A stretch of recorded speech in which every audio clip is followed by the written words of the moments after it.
We are still in Unit 6, special right triangles, and then we will eventually get to trigonometry.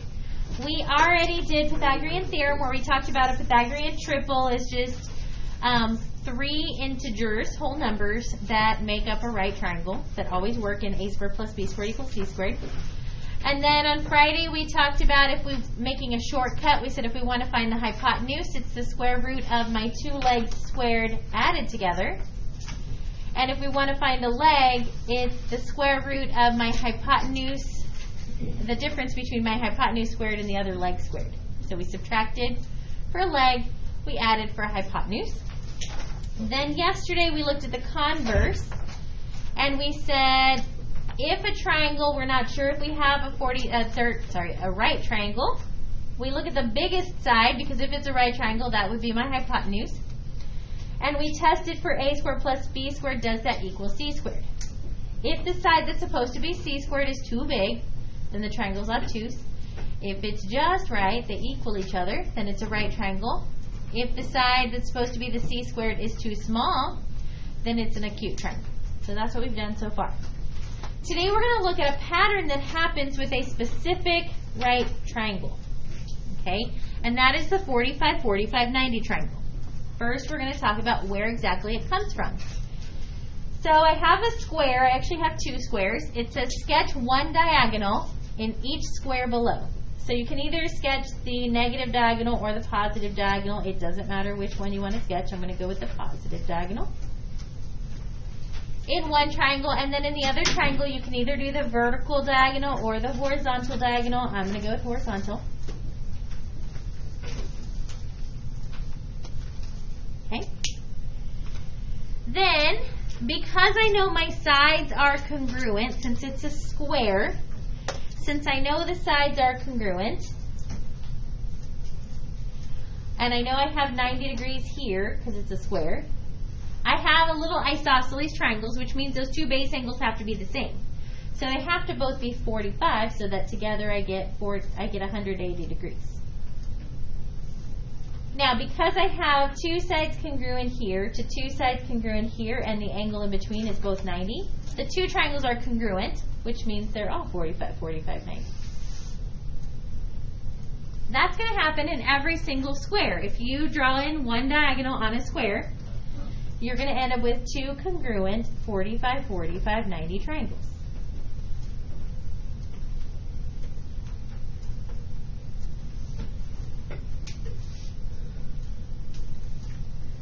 So when you draw a diagonal in a square, you end up with 2 congruent right triangles with angle measures 45 degrees, 45 degrees, and 90 degrees.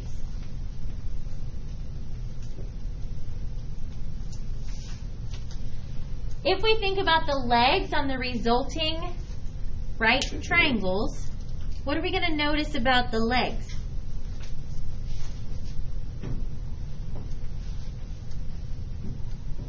What are we going to notice about these legs? They're the same, right? What's a good geometry word for the same length? Congruent. They're congruent. Right? Because if all 4 of these sides are the same, then when you split it, then the 2 legs here will be the same, and the 2 legs here will be the same. Okay? So whatever one is, the other one's going to be the same. So let's say I called this x and I called that also x. Okay? Down here, these would also be x, right? We want to talk about, well, what is the hypotenuse? In just a general case that we can apply to any right triangle. So my hypotenuse, if I'm looking for a hypotenuse, we talked about last Friday, the shortcut says we add together the square of the 2 legs. Well, my legs, one is x, so x squared. The other is also x, so x squared. Now, here's a place where you can kind of get a little bit tripped up, because we're used to saying all year long, I've told you that squares and square roots cancel each other out. So it's real tempting to say, oh, it's just x plus x, because the square roots cancel each other out. But when you're adding inside a square root, they don't actually cancel each other out when you're adding or subtracting. So let me show you an example. Let's say I'm doing the square root of 9 squared, or 9 plus 16. Those are both perfect squares, right? I can square root the 9, I can square root the 16. So if I were to say, oh, let me split those apart and square root the 9 plus square root the 16, I would get a 3 here, and I'd get a 4 here, and I'd say my answer was 7. If I do my addition first, the square root of 9 plus 16, 9 plus 16 is 25, and the square root of 25 is what? 5. This one is correct, this one is not correct. When you have addition in a square root, you can't split them into 2 square roots. Okay? So I'm not allowed to say, oh, the x squareds cancel out because I'm square rooting. But they are both x squareds, so they are like terms, which means I can add them together. And I can say the hypotenuse then is equal to the square root of, there's one of them and another of them, so there's 2 of them, 2x squared. Now, while you can't split apart things that are being added or subtracted in a square root, you can do it with multiplication and division, because, watch this example. I'm going to use even smaller numbers because I like small numbers. If I have 4 times 9, and I split that apart into the square root of 4 times the square root of 9, square root of 4 is 2, and the square root of 9 is 3, and 2 times 3 is 6. If I don't split them apart and I just do 4 times 9 in the square root, 4 times 9 is 36, and the square root of 36 is 6. So we're allowed to do it with multiplication. It works with multiplication, not so much with addition and subtraction. It works with division also. Okay? Alright, so what that means is I can take this and I can split it apart. I can say my hypotenuse is really the square root of 2 times the square root of x squared. And now I can cancel my square and my square root over here, right? My square and my square root cancel out. So my hypotenuse is equal to the square root of 2 times x. And the standard way to write numbers or terms is if you have a coefficient that's a regular old number that goes first, followed by a variable, and then on the end we put square roots. So the correct way to write this is going to be x times the square root of 2. So my hypotenuse in every 45, 45, 90 triangle where my legs are the same, it's whatever that leg is, x, times the square root of 2. That's my hypotenuse. For every single one we'll ever come across. In fact, when you look at a geometry formula chart, which is available on your test, so you don't even have to put this on a note card, you'll see 45, 45, 90, special right triangle, and then the formula that goes with it says x, x, x square root of 2. What do you think just the plain x's represent in my formula? The legs. So it's the leg, and then x squared of 2 is the hypotenuse. Now when I say it in my brain, I go leg, leg, leg squared of 2, because it reminds me what to put in front of that square root that's multiplied to the square root of 2. So let me show you how easy this is. When I look at this first example, if one leg is 8, the other leg is 8. So it's 8, 8, 8 square root of 2. We want to leave it an exact answer. If I put that in the calculator and multiply it out, it's going to come into a decimal. That's what we call irrational. It goes on forever. It can't be written as a fraction. So we want exact answers today with no decimals. So I'm going to leave it just like that. 8, 8, 8 squared root of 2 is my answer. On the next one, example 2, did they give me a leg or a hypotenuse? They gave me a leg, which is kind of weird because my leg has a square root of 2 on it, and I know my hypotenuse is supposed to have a square root of 2 on it, but we're going to handle it. It's going to be okay. If one leg is 10 square root of 2, then the other leg is 10 square root of 2. And it's leg, leg, leg square root of 2. So it's 10 square root of 2, 10 square root of 2, 10 square root of 2, square root of 2, which I know looks weird. We need to simplify that. The square root of 2 times the square root of 2 is what?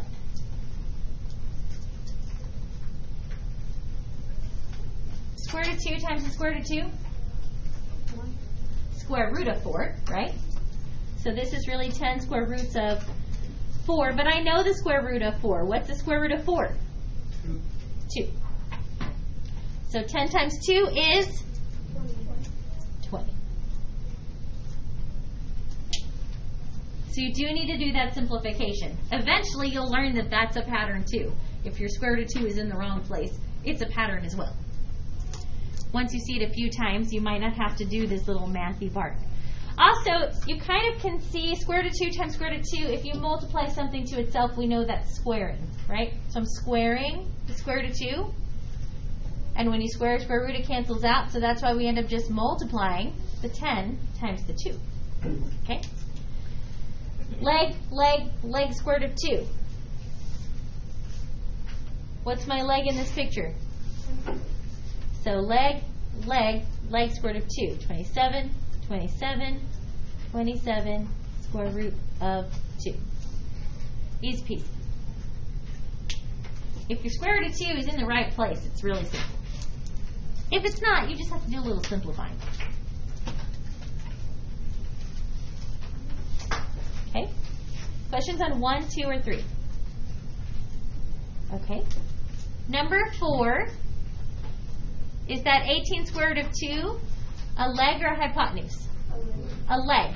And I know it's supposed to be leg, leg, leg square root of 2, so I like to think of this as, oh, the square root of 2 is in the wrong place. So it's leg, leg, those are the same, leg square root of 2. Oops, that's an 18. So leg, leg, leg, square root of 2. How do I solve that? What do I put? 18 square root of 4. It's what? 18 square root of 4. 18 square root of 4. But we know the square root of 4 is 2. so that's really 18 times 2. 18 times 2 is 36.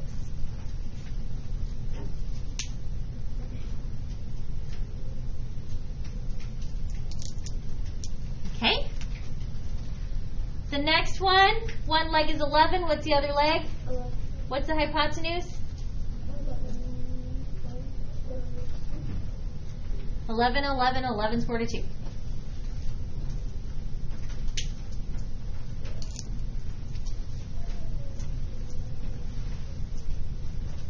(24) square root of 2. If that's one leg, what's the other leg? It's what? 24 square root of 2. What's my hypotenuse?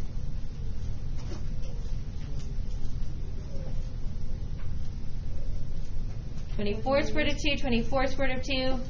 What's this one? What is it? 48. 48. How did you get straight to 48 without having to do all of this math? Just multiply by 2. Just multiply it by 2. Okay? Because I know when I put another square root of 2 on this, the square root of 2's will cancel out to just a 2. So really it'll be 24 times 2. Make sense?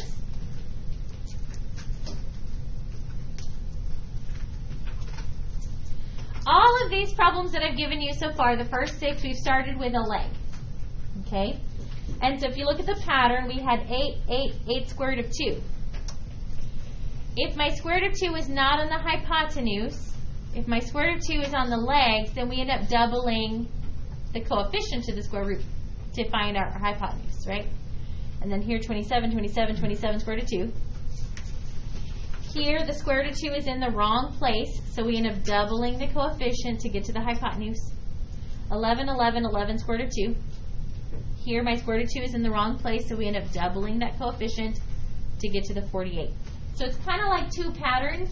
So if you can remember the second pattern, you don't have to remember the first one because the first one will be on the formula chart. But if you can remember the second pattern, you'll always have all the answers and you won't have to do any math other than multiplying or dividing by 2, which most of us can multiply and divide by 2 in our head. All right, number 7, is my square root of 2 in the right place? Is it where it's supposed to be? If I mark my congruent legs, leg, leg, leg, square root of 2. Is my square root of 2 in the right place? Yes.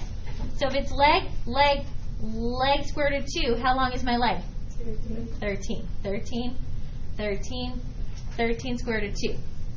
On number 8, is my square root of 2 in the right place? It's supposed to be leg, leg, leg, square root of 2. It should be leg, leg, the leg length times the square root of 2. Is square root of 2 there? No. So the square root of 2 is not in the right place. So if my whole number here is 18, when I multiplied by a square root of 2, what do you think these numbers were? 9 square root of 2. Let me show you the math behind that in case you don't believe it. Okay? This 18 is really x square roots of 2. So if I want to figure out what the x is, I'd have to divide both sides by the square root of 2. Yes? That's really small. Let me zoom in. I'd have to divide both sides by the square root of 2 to figure out what x is. So really, instead of 9 square root of 2, we should be able to write 18 divided by the square root of 2 for my legs. However, the whole math community in the whole wide world, for some reason, got together and said, no, if we don't like square roots in denominators, it's not allowed. I don't know who made that rule, and I don't know why they made that rule, but it's a rule. You can't have square roots in denominators. So we have to do something called rationalizing, and that's how you get the square root out of the denominator. The only thing you can multiply to a number and not change it is to multiply it by 1. So watch what I'm going to do. I'm going to take this fraction, I'm going to multiply it by 1. Would you agree I multiplied it by 1? Because when you put something over itself, it's still 1, like 5 over 5 is 1, 7 over 7 is 1. So square root of 2 over square root of 2 is 1. So this is equal to 18 square roots of 2. Square root of 2 times square root of 2 is square root of 4, but the square root of 4 is just 2. And 18 divided by 2 is 9 square root of 2. But if you don't have to do all that math, because you can memorize the pattern that if my square root is not on the hypotenuse, I just need to divide that number by 2 and then stick a square root of 2 on it, your life becomes easy. It does require memorizing the formula, because if you don't memorize the formula, then you have to do the math, right? Which is fine. You can always do the math. Math works. That's the great thing about math, is that it works. All right, number 9, x square root of 2. Is my square root of 2 in the right place? Yes. Yes. X square root of 2. How big are my legs? 18. 18, 18, 18 square root of 2. Leg, leg, leg square root of 2. 18, 18, 18 square root of 2.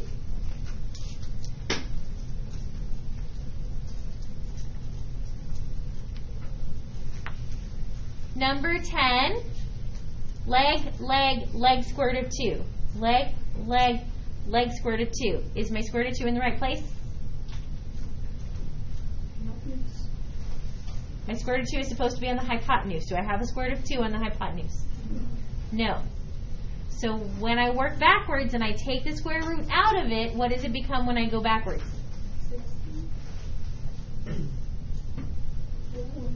4 square roots of 2.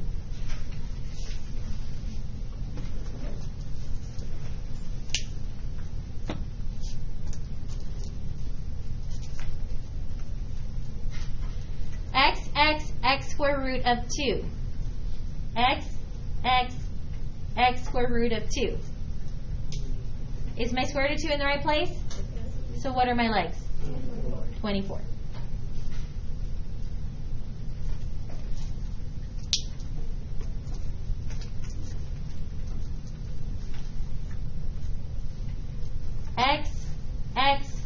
X square root of 2. Is my square root of 2 in the right place? No. So that means I need to take it out of that 10. When I divide it out, what does this become when I divide the 10 by the square root of 2? 5 square root of 2. So it's really kind of like there's two different patterns. Even though I told you there's only one pattern, it's kind of like there's two different patterns. So you have the original one, pattern 1, the original pattern.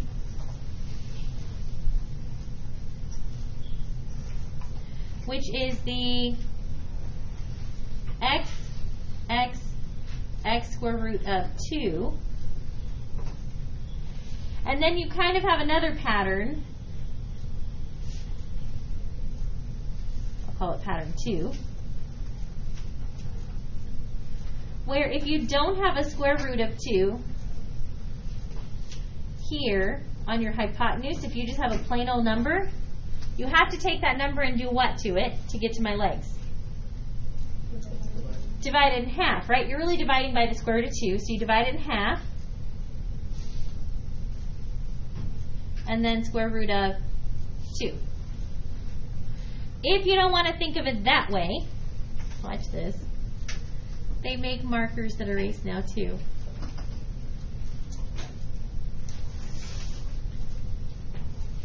You could think of it as if my leg has a square root of 2 on it, and it's not supposed to because it's supposed to be on the hypotenuse, then when I multiply by another square root of 2, this becomes double the number in front of the square root of 2. So you can think of it as either pattern. It all depends on what you start with, right? So I know if this is 20, then I have to get rid of that 2, so I divide by the 2, and I make it 10 square roots of 2. Okay, so two different patterns.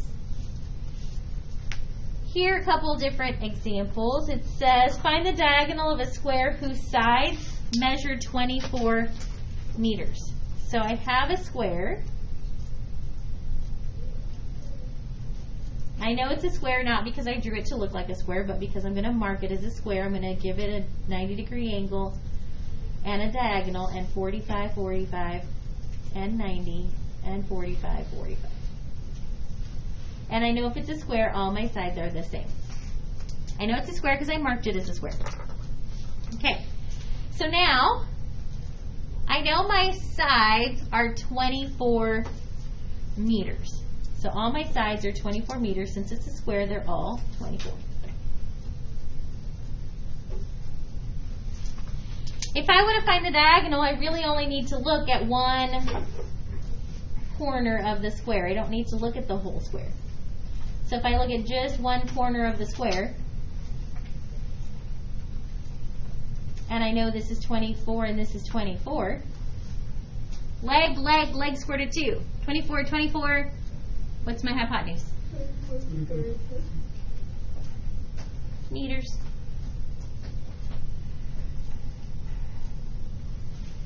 Easy peasy.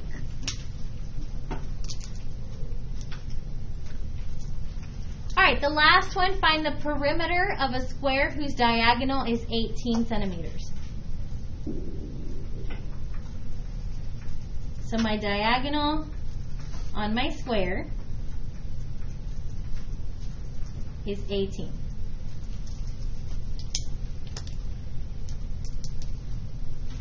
I just need to really look at one corner to figure out what my side lengths are.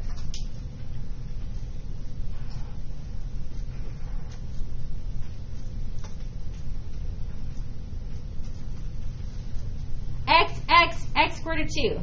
X square root of 2. Do I have a square root of 2 where I'm supposed to? No, so I have to divide it out. When I divide 18 by the square root of 2, what do I get? 9 square root of 2. So that means all my sides are 9 squared root of 2. This one's 9 squared root of 2, this one's 9 squared root of 2, since it's a square. This one's 9 squared root of 2, and this one's 9 squared root of 2. This question didn't ask me to find the side, it asked me to find the perimeter. So 9 squared root of 2 plus 9 squared root of 2 plus 9 squared root of 2 plus 9 squared root of 2 is how many square roots of 2? 9 of them plus 9 of them plus 9 of them plus 9 of them is what? 36 square roots of 2 centimeters.